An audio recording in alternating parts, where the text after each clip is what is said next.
Hey, George, what's up? Are you trying to Do you like that intro? job? I get a lot of hype. I'm trying. Just trying to be the best. Professional, bucket getter, or as they say in the States, he's a bucket. So it's super cute. I don't want to. Super cute, and I'll tell you, I have to confess something. I followed the mom. So follow me back, please. Mom Holmes, please. Camera me. He's the best all-around player right now. In the EuroLeague. In that position in EuroLeague. Now, George, are we serious? Not really. I'm not. I know you are. Serious? You're on TV. You're a little bit more serious than me. Okay, George. I was scared just watching it with no sound. I think Slim Jesus is a little bit too swaggy for Coach Obradovic right now. That's why we love the EuroLeague. Yeah. That's why we love the EuroLeague. Oh, γλυκούλιδες. Μύρισε πιο γλυκά από όλους με τα νέα Axe Fine Fragrance Collection. Το σαμπουάν που λατρεύουν οι άντρες. Κρεμοσάπουνο χεριών, super soft. Αχ, τι τραβάν τα δόλια τα μαλλιά από την ανίατη ανδρική δεμενιαζίτιδα. Ultrex, σώσε το κεφάλι σου από πιτηρίδα, ξηροδερμία, λιπαρότητα και δεμενιαζίτιδα. What's up, everybody? Welcome to EuroLeague Weekly here on SKWEEK TV on YouTube. Make sure you like and subscribe. Before we get into it, you know what it is.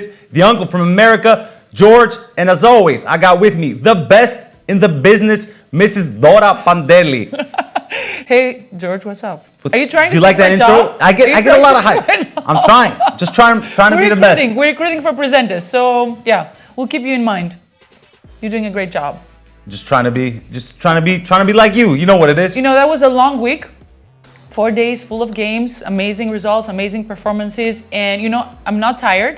I'm ready to go. I was about to ask you, are you tired? No, I'm not tired. You're not? I'm tired, even though I covered all the games, but I'm not tired. Let's go. We have a lot of things to say, a lot of amazing highlights, and a lot of interesting stats. Are you ready to go? Yes, ma'am. Let's review what happened in that double week. Okay, George, let's start from round 4. Let's go to the one result that really, struck you. Like, what happened here? It's the first year where I'm a fan of a team. I'm an actual fan of Crvena Zvezda this year. You know I have to. I don't have a choice. Wherever he signs, I gotta support. Red Star is red hot right now. Red Star, baby. Chima, Cody Mill, McIntyre, Nuora. We're getting it done, guys. Injuries, coaching changes. We're getting it done right now. I'm super hyped. Hats off to Coach Obradovic. Yes, ma'am. Let's move on to our first segment, MVP of the week. Spoiler alert, it's not Sasha Vezenkov. Sasha, the MVP. It should be his middle name. Yeah, but MVP. he won the MVP honors from EuroLeague. He had an amazing double week, his third double-double against Efes, but we've chosen Carson Edwards this week from Virtus. Professional, bucket getter, or as they say in the States, he's a bucket. He is a bucket. Well, okay, let's take it from the beginning. Edward wasn't that great at the last first couple games. The first couple games, yeah, he struggled against Paris and Valencia. But let's be honest, he had an amazing double week. Yep. As you said, he can score. He's a great shooter. He's a great off-ball shooter. He has that scoring mindset that not a lot of players have in EuroLeague. He combines the deep range and the pull-up jumpers. Mm-hmm. He's strong for his size. And I'm very strong. He's like a running back. Yeah, but let's see, there were a lot of question marks throughout his career about his size and about his playmaking ability, his efficiency. Mostly about his career choices. He likes to sign one-year deals. Let's not forget that we're talking about a guy that was first team all EuroLeague. Exactly. So points coming in bunches shouldn't be a surprise. It is a surprise, and that's why he's the MVP. 2-0 Virtus Bologna. 2-0, and I think, his stats are really good. 7 for 10 for 2, 5 for 12 from deep, 7-8 free throws.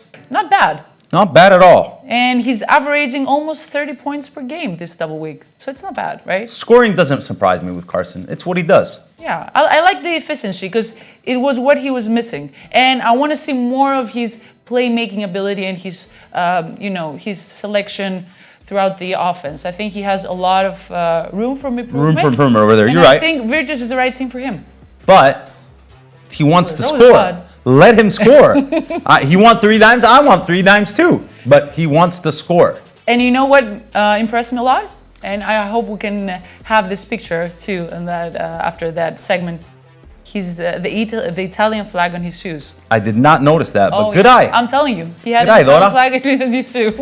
Are you ready for our next segment? Yes, ma'am. Team of the week. We just want guys that went 2-0. Let us know in the comments below if you think that we did not include somebody. If we missed something, obviously, respect. But we wanted an undefeated team. Yeah. So let's go to team of the week, and we'll start with Vasa Misic. He had a really good game and a good half, but we had no other point guard that went 2-0. We had no other point guard that went 2-0 for sure. Hapoel, the newcomer, had 2 great games this past week, and I think what surprised it's not a surprise anymore with Misic, but we all know what he can do. He's an amazing point guard. He knows how to control the pace of the offense. Doesn't it seem like he's playing at a different pace than everybody else? It looks like he's playing a video game. He's in control of everything. He knows how to attack all the 2 versus 1 situations. He knows how to attack the closeout, how to read all the cuts. He knows when to shoot the ball, when to drive to the basket, when to pass the ball. And it's only October. And it's only October, and I will say something that I don't know if a lot of people are thinking about it. He was not in a game shape last year. He was not. He didn't play in the NBA as much as he was playing in EuroLeague, so he didn't compete at the Eurobasket, so he's out of game shape. I don't think he's in game shape right now. Let's move on to shooting guard. Of course, we have our MVP, the EuroLeague Weekly MVP in Carson Edwards. I think we spoke about him, so we'll move on to Jordan Nwora getting it done up there in Belgrade. Jordan With his Nwora. co-stars. You said it before, Chima Moneke and Cody Miller-McIntyre, they're doing a great job, those 3 guys.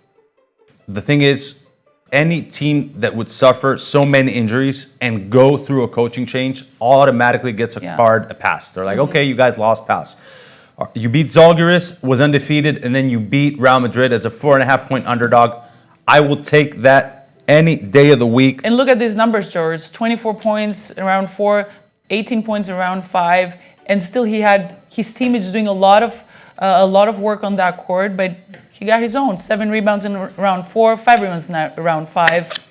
Good percentages, but he was all over the court, defense and offense. Hats off to Jordan Nwora. Shout out to my guy DA with his favorite players, Carson Edwards, Jordan Nwora. Is this your starting 5? And let's go now to my favorite. That's my guy. No, it's mine. That's yours? No, Okay. it's mine. Okay, All I'll take it. All right. Cedi Osman. Is he maybe not the best? Is he a top 3 all-around player in the EuroLeague? What? All around. Cameron, he's the best all-around player right now. In the EuroLeague. In that position, in EuroLeague. His ability. No, I'm not saying in position. I'm just saying all around. All around, yeah. When you factor in everything, rebounding, Exactly. defense, team defense, one-on-one defense, No, shooting. he's the best, and I'll tell you why. Because I was trying to decode his game last year.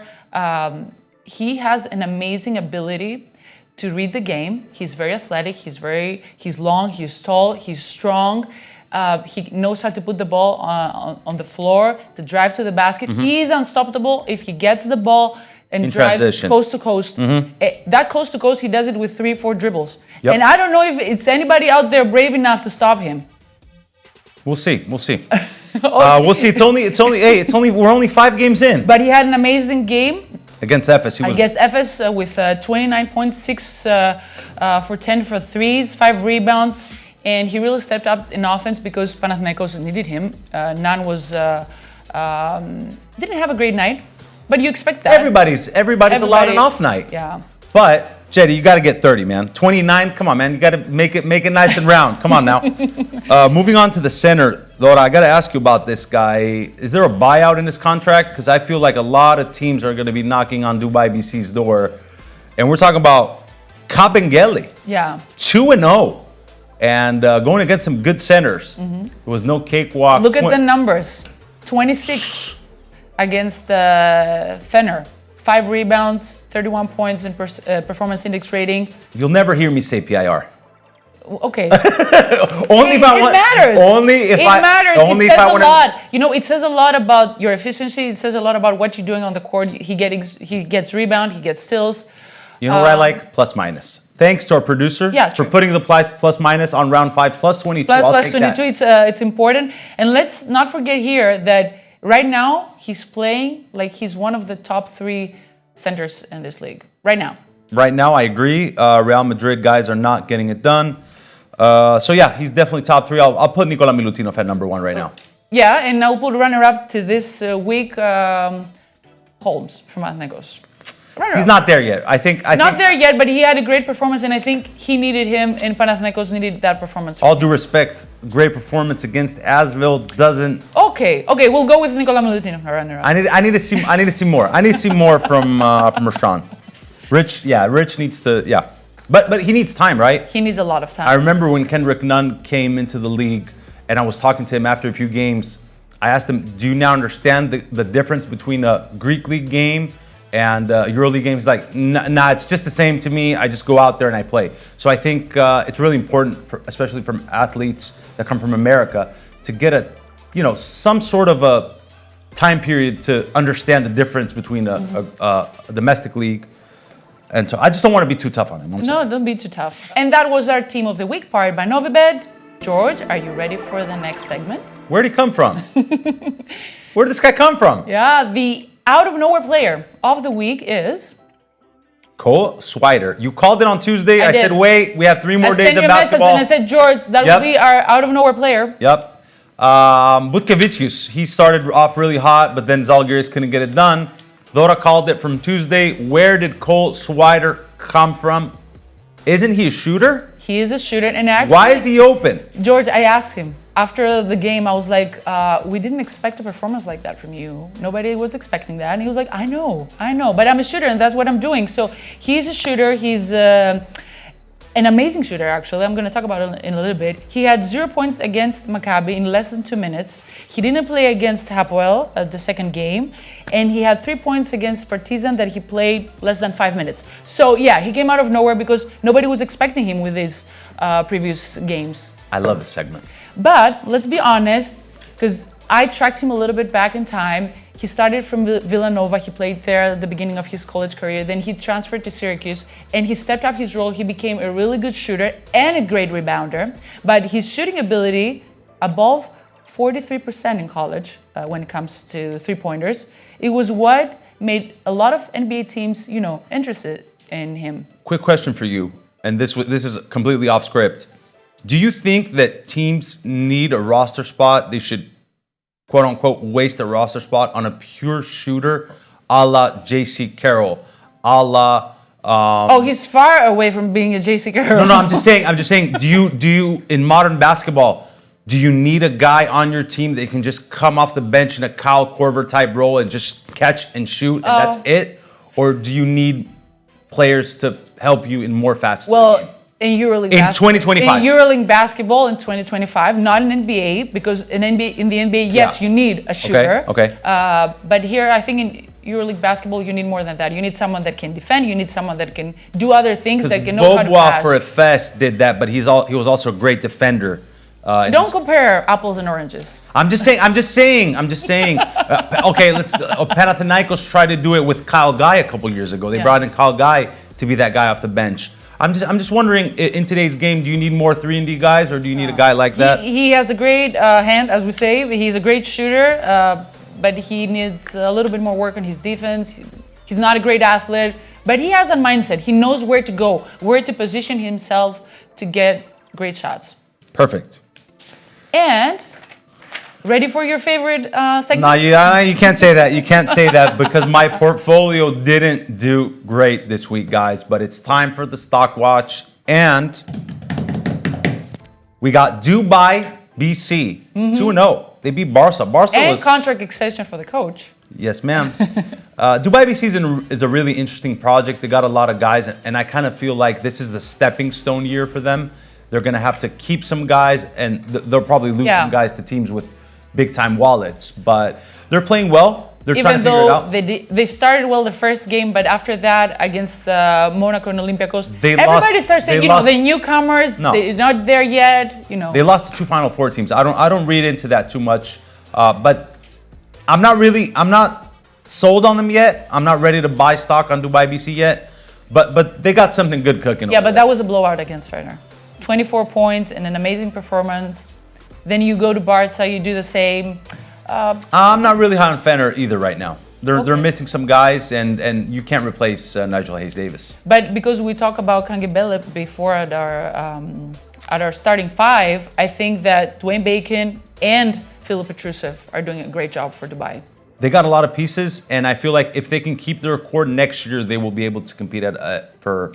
I don't know. We'll see. Let's see. I'm just not ready to rank them as a top 10 team yet. Okay, trending down. Maccabi. Ooh. That was ugly. You know, your Hapoel is number one along with Panathinaikos right now. They got one loss, and it's to Maccabi. Mm-hmm. So when you go and you shock the newcomers, a team with such a big budget and such high aspirations at Hapoel, we have expectations. And you play good for 37 minutes against Olympiacos, and you kind of choke the game away. Yeah. I'm sorry to say that, but you know the Reggie Miller meme? Yeah. And before that, you know, Barcelona destroyed them 71-92. And That was not. yeah, that was not great. That was bad, Dora. But, you know, also against Olympiacos, they were up by 12. And then Olympiacos had an amazing run. And again, in the end, you have to be aware of, you know, Tyler Dorsey pass the ball to Sasa Vezenkov. You know what these guys can do, so you have to be a little bit more careful reading the game. Ouch. Ouch. That, I would call it the ouch segment The ouch if it was for Maccabi. And if it was me, I would call this show the Red Star show this week, guys. A 2-0 week. I would put Red Star over there, but you can't put him everywhere. It's okay. I understand. Now, George, are we serious? Not really. I'm not. Is I know you Olympiacos are. serious? You're on TV. You're a little bit more serious than me. But Is Olympiacos serious? refuse to lose. Isn't that what Yeah. they say? They have it Refuse in to the stands. It's just something that they have developed in their culture over the years, and especially with Barzokas leading the team. They just don't go away. They're always there, always fighting. So instead of using a player this week for our Are You Serious segment, we're using Olympiacos. Olympiacos. They suffered a tough loss against Efes at the beginning of the week. May I say that it was a tough scheduling spot. It was a tough schedule. Okay, 3 and 5. I 3 agree. and 5. I agree because I also spoke And about it with Coach Barzokas. and emotionally, you just beat Panathinaikos. 48 hours Exactly. later, you play Friday, Sunday, Tuesday. you had 3 a and Friday 5. game. In the NBA, it's tough. So imagine in EuroLeague. Friday game, Sunday game, and then you have a double week. There were 4 games in 7 days, so Yep. that's a lot. Taking into consideration you playing without one of your scorers, Evan Fournier, you playing Top without point guard. Walkup, and without your main defender. Yeah. Again, Walkup and McKissick, two Yeah, main and your defenders. X factor. I would say that the McKissick is an X factor. You just come in and, Yeah. and just Yeah. he's gonna be an out of nowhere player this year. He's Yeah. gonna come into a game. At least this is what he's been doing for the Mm-hmm. past couple of years. He's gonna be an out of nowhere. I just had a deja vu. And then you travel to Belgrade. You travel to play against Maccabi in an empty arena. That plays always a role, so you know. And you're down by 12. And you do that amazing run. And you do that amazing run with Milutinov, with Sasa Vezenkov, and with Tyler Dorsey. And I think we're going to talk a lot about these 3 players this year. And, you know, in the end... Are they the best front court in the league right now with Sasha and Milutinov? Right now, today. Right now, Sasa, Today. I want the other people to come back. Okay. I want the other people to come back. But you know what? To get a better Yeah. evaluation of them. All right. But All right. you know, that's the comeback. That's what basketball is all about. Everything can happen even in like 2 minutes. That's why we love the EuroLeague. Yeah. That's why we love the EuroLeague. And I love the decision making from Tyler Dorsey because we talk a lot about Sasa Vezenkov being at the right spot, the right moment. As always, we know he's a cutter. He likes to do those things. And Olympiacos basketball is all about cutting in the to the basket. But Tyler Dorsey, he could have Dorsey's taken getting it this done. shot, this pull-up jumper, or this layup, but he stopped, read the defense, and passed the ball, served the ball to Sasa Vezenkov. So He is locked in. Hats off. I've never seen him play make the way he is right now. So kudos to you for pointing that out, and credits to Ty. You know, if he can add this element to this game, that takes him to another level for sure. George, are you ready for a new segment? I wasn't aware of this. This is not in my notes. This is new. Well, see, that's why I'm the presenter. Okay. Even though I'll let you open the show today. Yes, ma'am. So, Tales from the Timeline. And let's see what we have today. We have two. Let's go. We won, Panathinaikos. We won, Panathinaikos. We won. Happy birthday, Sean. 2 in a row. We won. Panda the knockers. We won. Panda the knockers. We won. We won. We won. Isn't that amazing? Aren't they so cute? It's great. It's something that was missing from the EuroLeague. But I hate to be a party pooper. What? I haven't been to Oaxaca yet this year. I'm going to go and introduce myself. And I'm going to tell them that Panathinaikos, that they don't celebrate wins against Asvel as 15 It's okay, it's favorites. okay. Oh, no, they don't know it. That's what I was saying before. They celebrated the win against Efes. The win against Efes That's the is- second video. It's for sure something worth celebrating. I'm just saying that we won. They don't know that. So it's super cute. I don't want to. Super cute, and I'll tell you, I have to confess something. I followed the mom. So follow me back, please, Mom Holmes, please. But you know what? 3 years ago, when was Parsley at Panathinaikos? That's 3 years ago. Yeah, correct. 3 years ago, his mom was on our show all the time. She was super cute. She had an amazing energy. And when Paris Lee left from Panathinaikos, I was like, what's gonna happen now? No, We don't have no fun here. So now I'm very happy that these guys, and I'm waiting for you guys. Please come to Aka. The chemistry is great. The chemistry is amazing. They're synced very nicely. I really like and I it. love, you know what? I love the support. I love the support. And that win against Efes was super significant. Yeah. So let's move on to our next tale from the timeline.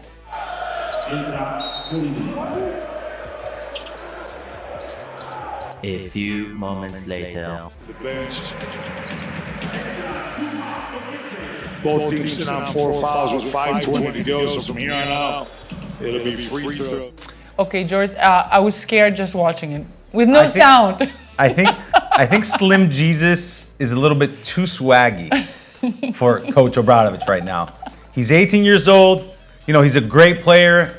He's got that swag, but he might be a little bit too swaggy for Coach Obradovic. Yeah, I think we need to ask all of you to comment on our YouTube channel or social media when we post that as a reel on Instagram. What's the caption for that video? What do you think he said? What do you think he said? What do you think he told The him? best Hey, answer, Slim I Jesus. promise, will be right here next Sunday. Slim Jesus, go to the end of the bench. Something like No, that. I don't think that's too light. No? That's Too light. That's easy, I thought it was yeah. light. That was not the Obradovic that we've seen. No, maybe in the something in past. Serbian for sure, but what did he say? I'm sure that We need you guys to guess. Use your imagination. I'm sure that Mika Morinen has seen. He's seen all the clips from Obradovic on his social media, so he knows. He knows that was soft. There's more to come. Does he?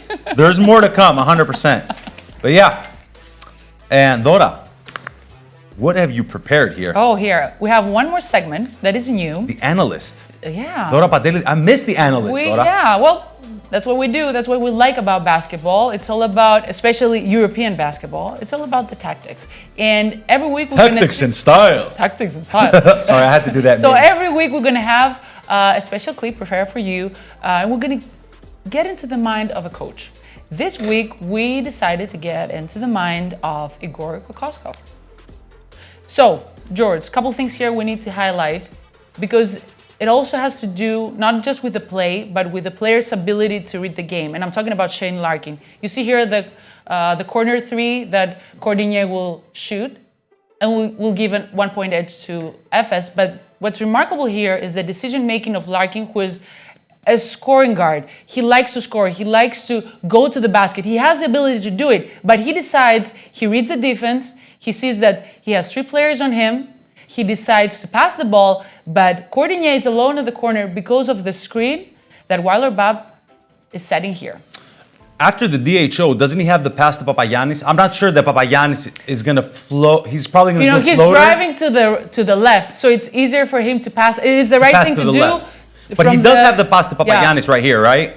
If you trust Papagiannis, take one dribble and slam, maybe you throw it. It's a lot. There are a lot of people there, so it's better. I like to that move back screen though. That's money That's right what there. makes the difference. And he drives to the basket, and I was like surprised with the decision making of Larkin, because we saw a lot of bad decision making. Let's say from Lonnie Walker from Maccabi. Okay. That level of decision making requires a lot of experience, and I love the screen at the back of the defense.